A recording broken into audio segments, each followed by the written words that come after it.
Steve Hackett's story begins not with fanfare or flashy solos, but with quiet brilliance and a guitar that seemed to whisper and scream all at once. From the moment he joined Genesis in 1971, stepping into a band known for its complex, theatrical style, he added an entirely new dimension to their music. Born in London in 1950 and self-taught on guitar, Hackett had a deep love for classical compositions, blues riffs, and experimentation, and he brought those passions with him to Genesis.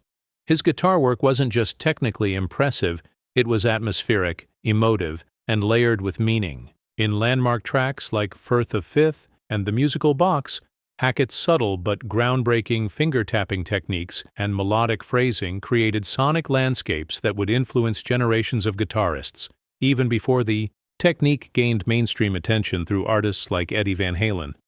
Yet while Genesis thrived creatively, internal dynamics often proved challenging. Though the band claimed a democratic process, dominant personalities, particularly keyboardist Tony Banks, frequently pushed Hackett's ideas to the margins. When Peter Gabriel left the band in 1975, Hackett hoped it might shift the balance, but he found himself increasingly frustrated and creatively boxed in. His solo debut, Voyage of the Acolyte, released while he was still with Genesis, hinted at the broader artistic vision he longed to pursue. By 1977, just before Genesis released Wind and Wuthering, Hackett made a bold and deeply personal decision. He left the band, not out of ego, but a desire for freedom, to explore music without compromise.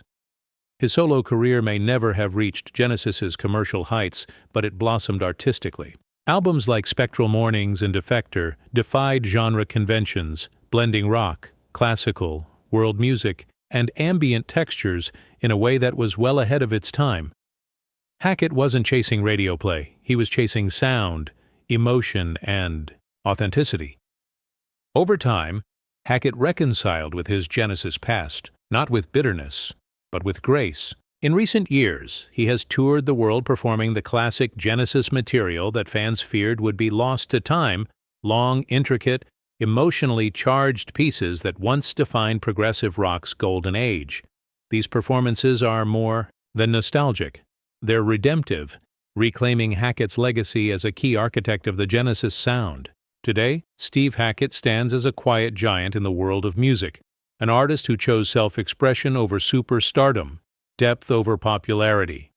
He may never have been the loudest voice in the room, but his influence echoes in every musician who values artistry over ego. His story is one of quiet rebellion and unshakable creative integrity, proof that sometimes the most powerful journeys are the ones taken off the beaten path. Steve Hackett didn't just leave a band, he stepped into his truth. And that's what makes his journey not only more complicated than you know, but infinitely more inspiring.